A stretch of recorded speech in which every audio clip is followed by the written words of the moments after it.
يتولهم فأولئك هم الظالمون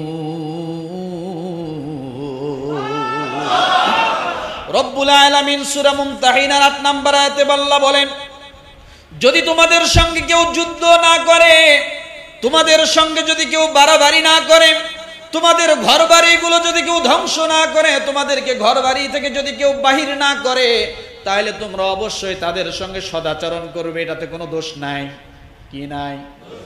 যার কারণে এখনো বাংলাদেশের জমিনে যে সমস্ত ভদ্র হিন্দু ভাইয়েরা রয়েছে, আমরা কখনোই তাদের সঙ্গে বাড়াবাড়ি করি না। কিন্তু যারা আজকে বড় বড় বুলি তুলছে, পার্শ্ব রাষ্ট্র হিন্দু রাষ্ট্র যে সমস্ত আছে, ভারত, সবচাইতে হিন্দুরা সেখানে নির্যাতিত, কথা ঠিক কিনা? আমরা অনেক সহানুভূতিশীল হয়ে তাদের সঙ্গে থাকি। আমাদের দেশের হিন্দু ভাইদের সঙ্গে আমাদের ভালো সম্পর্ক আছে না নাই? অনেক ভালো সম্পর্ক আছে, কিন্তু তারা উস্কানি দিয়ে তাদেরকে আমাদের বিরুদ্ধে লাগাই দিচ্ছে। আল্লাহ বলেন, যদি এমন কোন পরিস্থিতি হয়, তাহলে তোমরা তখন চুপ করে থাকতে পারবে না। কি করতে পারবে না? রব্বুল আলামিন বলেন, আল্লাহ তোমাদেরকে কেবল তাদের সাথে বন্ধুত্ব করতে নিষেধ করেছেন যারা দিনের ব্যাপারে তোমাদের সাথে যুদ্ধ করেছে, তোমাদেরকে তোমাদের ঘর বাড়ি থেকে বের করে দিয়েছে এবং তোমাদেরকে বের করার কাজে একে অন্যের সঙ্গে সহযোগিতা করেছে। কি করেছে? আমাদের ঘর বাড়ি থেকে বাহির করে দেওয়ার জন্য, দেশ থেকে তাড়ানোর জন্য যারা একজন আরেকজনকে সহযোগিতা করেছে, আল্লাহ বলেন যারা তাদের সাথে বন্ধুত্ব করবে তারাই সবচেয়ে বড় জালেম। আমরা এই সূরা মুমতাহিনার ৯ নম্বর আয়াতে আমরা দেখি, এই ১৭ বছর আমাদের দেশে ওই সমস্ত জালেমরা বড় বড় ক্ষমতার মধ্যে ছিল, কিন্তু আমরা মুসলমান হয়ে আমরা বৈষম্য শিকার হয়েছিলাম। আমাদের দেশের আলেম ওলামারা ধর্মের কথা বললে তাদেরকে লাগাম লাগানো হতো, আর অন্য অন্য জাতিরা তারা আমাদের প্রতি জুলুম করেছে। বড় বড় সরকারি পদের চাকরিগুলোতে আমাদের দেশের নামদারি জালেম মুসলমান হয়ে তাদেরকে বসায়াছিল। তাদের যতগুলো পূজা হয়েছে সমস্ত পূজার জন্য কোনো বাধা ছিল না, কিন্তু আমাদের জন্য মুসলমান যখন ওয়াজ মাহফিল করবে ১৪৪ ধারা পর্যন্ত জারি করেছিল। কথা দেখতে, এই জন্য বোঝা গেল জালেমদের সহযোগী আসিল কিনা? তারা কি জালেম কিনা? কথা বলেন, তারাও ছিল জালেম। আল্লাহ বলেন তাদের সঙ্গে যারা বন্ধুত্ব করবে তারাও হবে জালেম। অর্থাৎ বোঝা যায় একজন লোক জুলুম করে, আপনি যদি তার সঙ্গে সম্পর্ক ছিন্ন না করেন, তার সঙ্গে যদি আপনি বন্ধুত্ব রাখেন, তার সঙ্গে যদি আপনি উঠা বসা করেন, তার সঙ্গে যদি আপনার সমস্ত লেনাদেনা হয়, আল্লাহ বলেন ওই জালেমের কারণে আমি আল্লাহ তোমাকেও জালেমের কাতারে উঠাইয়া দেব। তাহলে আমরা ১৬ বছর আমরা দেখেছি মুসলমানরা হা করে একটা কথা বলতে পারিনি, পারছিলাম? হা করে কথা বলতে পারিনি। আমাদের মসজিদ গুলোতে তেমন কোনো বাজেট ছিল না, কিন্তু মন্দির গুলোতে অনেক টাকা বাজেট ছিল। আমরা সঠিকভাবে ধর্মীয় কাজগুলো সম্পাদন করতে পারিনি। যেখানে করতে গেছি জঙ্গি ট্যাগ লাগাই দিয়ে ক্রস ফায়ার দিয়ে আমাদের মুসলমানদেরকে মেরেছিল, আছে না? তাহলে বোঝা গেল এই নামধারী মুসলমান জালেম, আর ওই সমস্ত মানুষগুলো যারা বেদিন, যারা আমাদের প্রতি জুলুম করেছে, তাদের মাঝে কোনো পার্থক্য নাই। যার কারণে ১৬ বছরে ইসকন কোনো কথা বলে নাই। ১৬ বছরে ইসকন কোনো কথা বলেনি। আমি একটি রিপোর্টে দেখলাম, ২৩ সালের একটা রিপোর্টে বিদেশ থেকে একটা রিপোর্ট চাওয়া হয়েছিল, ১৫৪ জন হিন্দু ভাইদেরকে নাকি মারা হয়েছিল পুরা বছরের মধ্যে। ইসকনের কাছে তথ্য চাওয়া হয়েছিল, 23 সালে ইসকন তথ্য দিয়েছিল, না আমাদের কাউকে মারে নাই। কি করে নাই? এমন কোন ঘটনা ঘটে নাই।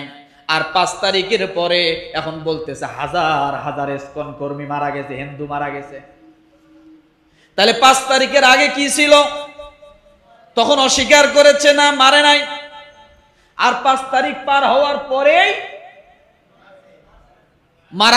মারছে, ঘর বাড়ি পুড়ে দিয়েছে, ঘর বাড়ি ভেঙে দিয়েছে, মন্দির ভেঙে দিয়েছে, শূন্যতা তারা মনে করতেছে, হিন্দু নিধন মনে করতেছে।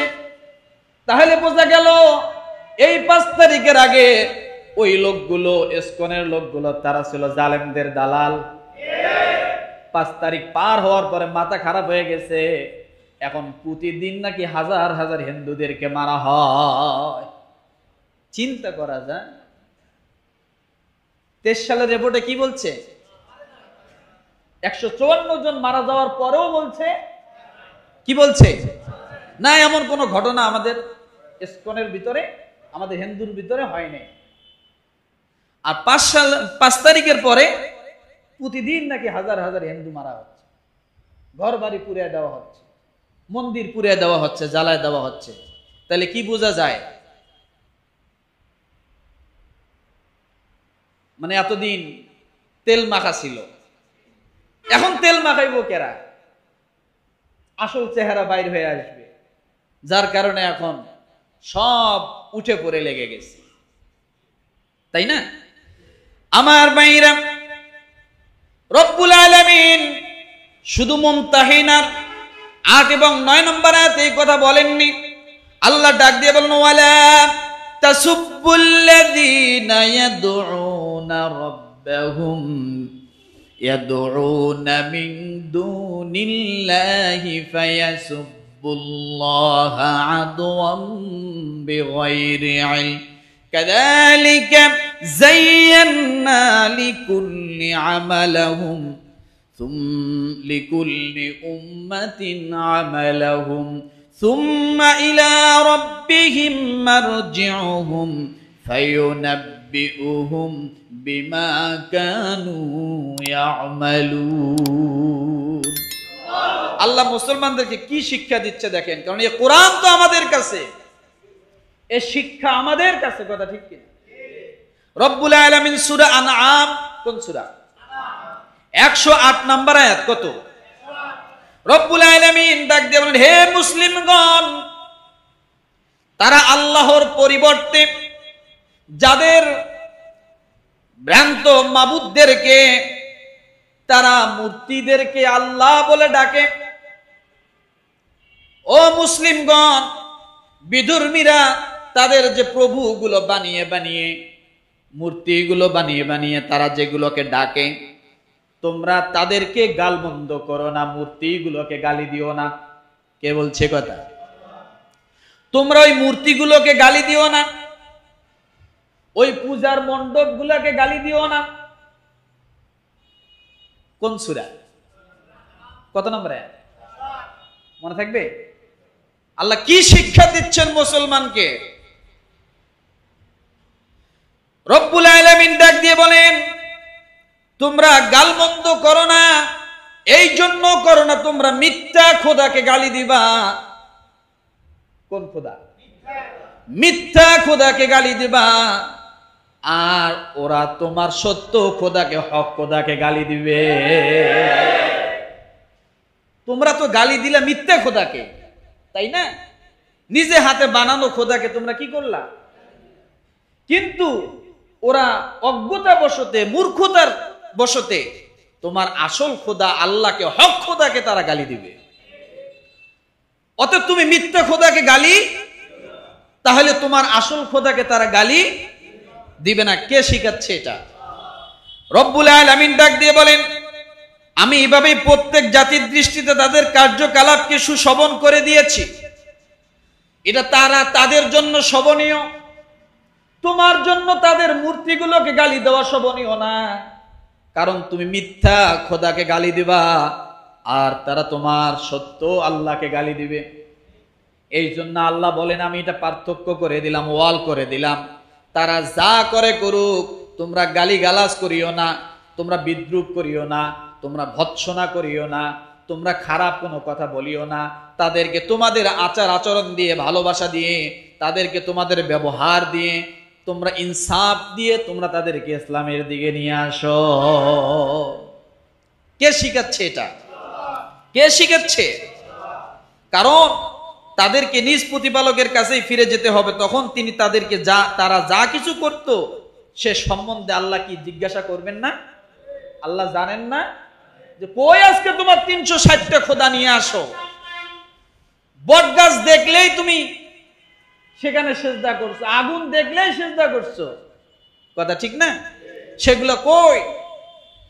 আল্লাহ বলবে তোমার খোদাদেরকে আমার সামনে উপস্থিত করো। পারবে সেদিন উপস্থিত করতে?